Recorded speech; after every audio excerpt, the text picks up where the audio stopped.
slaughter for his children, for the iniquity of their fathers.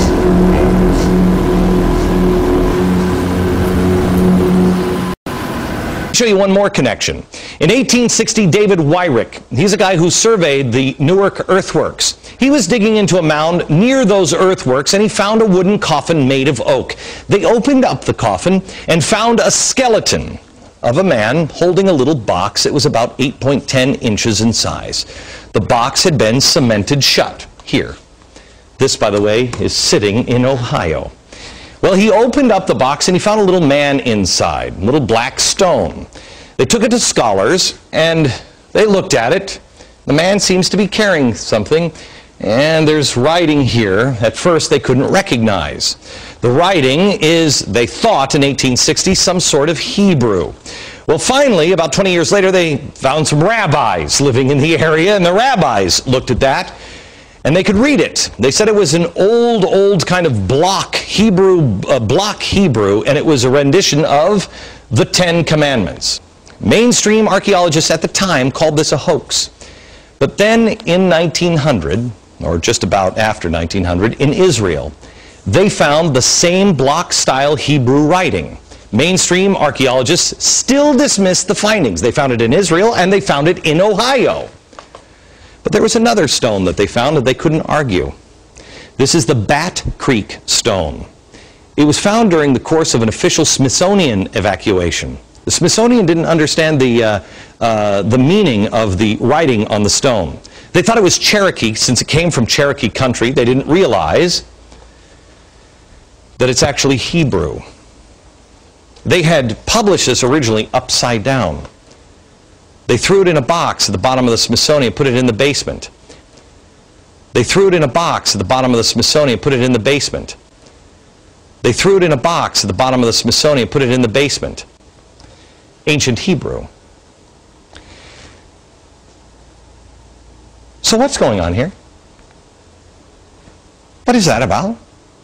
Where is that history? The Smithsonian, science, government, commerce colluded to erase. Do you live in Ohio and did you know that? Why not? Were the American Indians wronged? Yes. Yes. And that's what we focus on in America. Is we were bad to the American Indians. Forget about it. It's in the past. The question should be the ones that the founders asked. Who are they? What knowledge do they have? Can you imagine the difference we would have now if we would put our differences aside and put our past in the past and concentrate on today? And I'm also going to show you some documents that show how that history has been erased. Artifacts found prior to Christopher Columbus's arrival would be considered illegitimate by the Smithsonian. Only the savage Indian culture would be observed, and this created the artificial barrier to science. Only the savage. Science was colluding with government because of commerce, and religion was involved. The history that has been erased in our nation, and in particular with the Native Americans, happened because it didn't fit the story they created, Manifest Destiny. It only works when Indians were savages, and they had to have savages for commerce and government to expand. That's where we need to be. There are good among us and bad among us. There are good Americans, bad Americans. There's good parts of America, there are bad parts of America. The truth about Americans and Native Americans and African Americans, the truth about Americans and Native Americans. I want to give all the praises and the honor to Yahweh, Bahashem, Yahweh Shah, Bahashem, Ruka HaKwadash, and double honors to the apostles and the elders of great millstones. Shalom to the elect. Peace to the elect Israelites, which will come out of all tribes. They will look like all different people, nations. They will look like different nations. And one of the nations of the Israelites would be the Native Americans. Okay, this is a response off of Apostle Tahar's video. I was going into other things, but this, intrigued my attention. It's called "Indians Are Israelites." I may not title it that, but this is a response off of Apostle Tahar's video, GMS DocuTube. Okay. we've went over this time and time again. You do have groups who are Israelites who don't believe that the Native Americans are Israelites when there's overwhelming evidence to support, the truth. It's not even so much in theory; it's the truth. Okay, so in order, when you have this lie that they've covered up in history, okay, there has to be a truth in there somewhere. So it wrung my attention, because when you look at the Native Americans, you have these other Israelite groups who will say that they are of Asian descent, although some of them may have some Asian features. But John 6:63 says, "The spirit that quickeneth the flesh profiteth nothing," because wherever the Israelites go, they tend to spread that heritage or that seed amongst other people. That's why some of us look like Hamites. Some of us look like Japhites. Some of us look like Moabites. You get the point.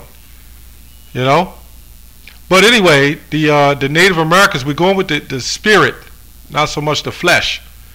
As a nation of people, you don't see the so-called Mexicans, okay, doing what the so-called Asians are doing. Okay?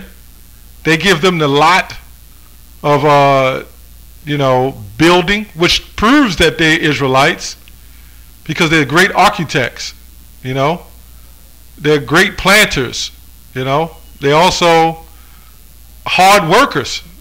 He is hired, They're hard workers. Okay, so you don't see a lot of the so-called Asians fit that category, especially what they do. Although some of them work hard in those restaurants, okay?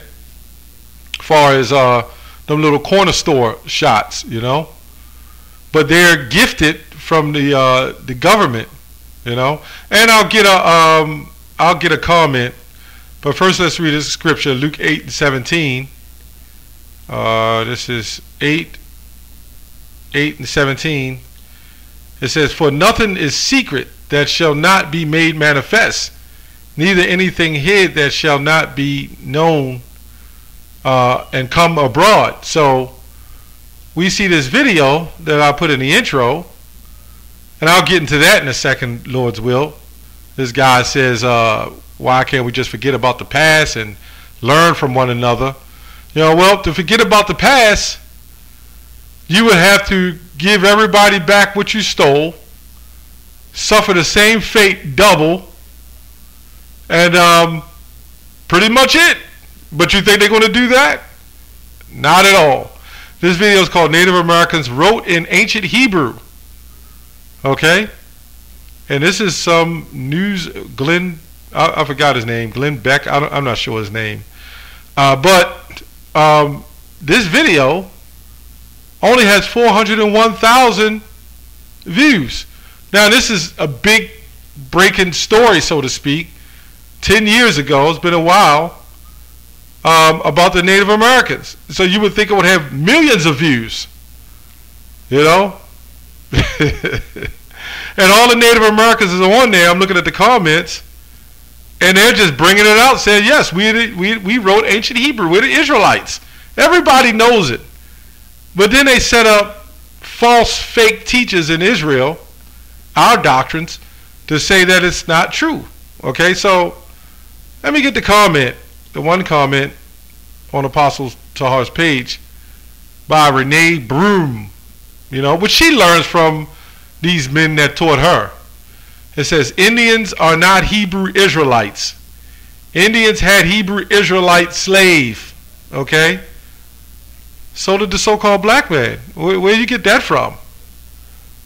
They were still under authority at the end of the day.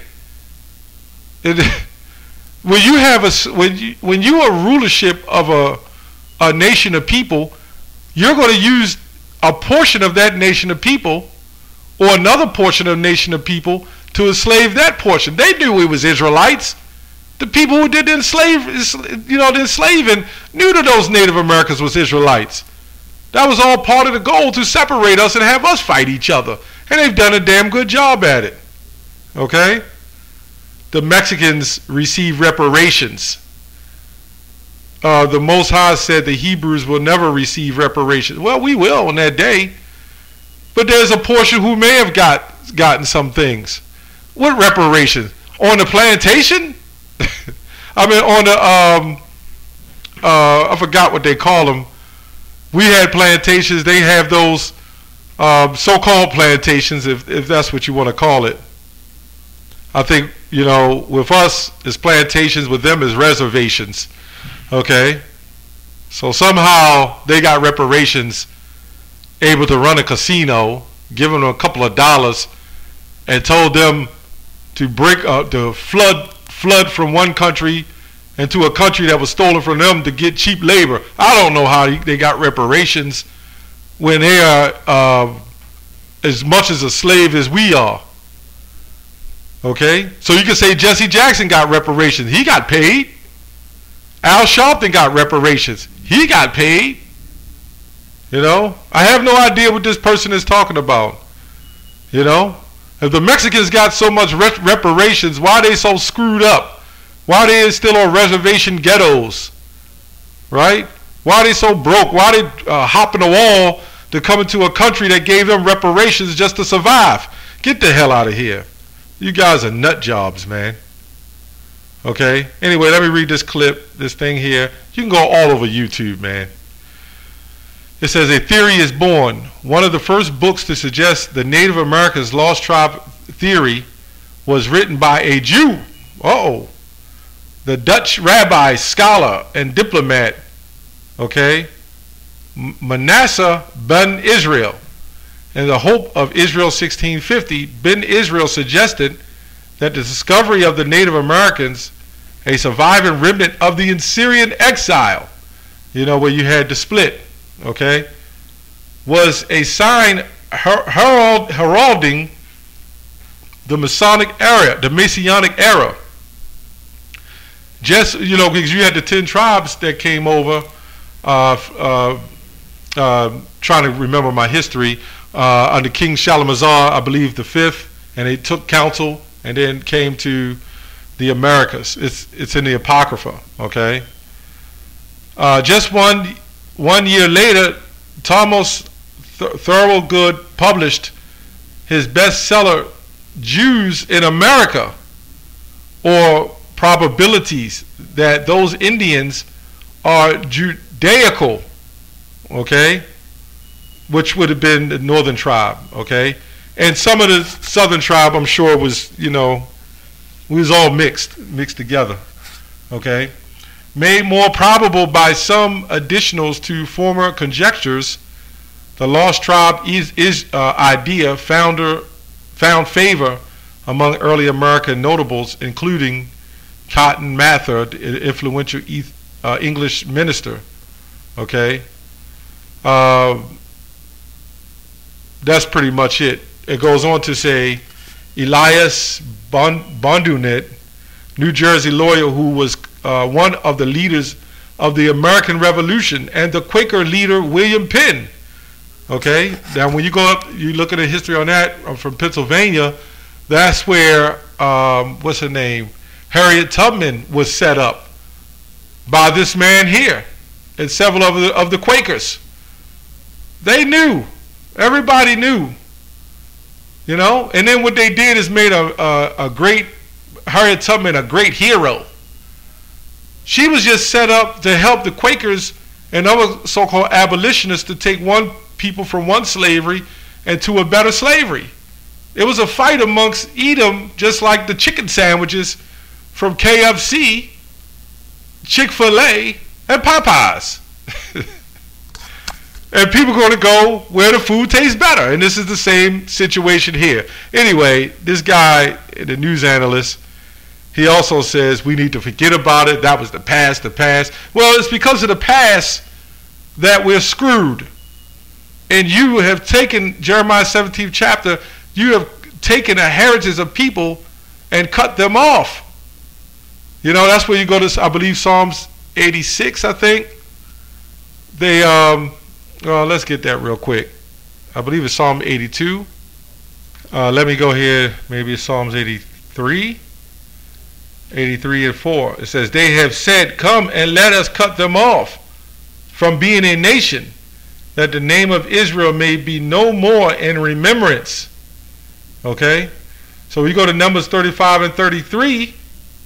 You know, I'm just quoting. The scripture says, a land cannot be cleansed but by the blood of him that shed it.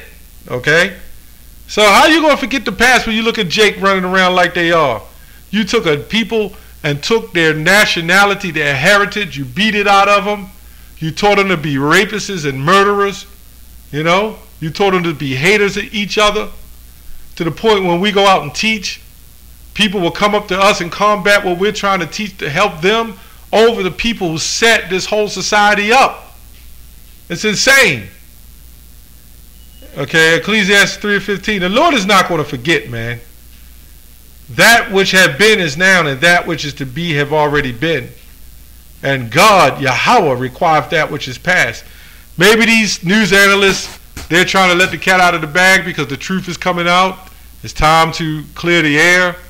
It's time to know your fate. It's time to know what's going to come back to you, what has been done to us. And it's just that simple. This also proves, as I proved in a lesson, just from the historical documents and the history and the behavior in these people and their attire, how they dress, how they dance, how they perceive to be us, they're doing the same things we're doing, okay? Which proves that they are, you know, they are the biblical Israelites. That's all I have on that. Shalom.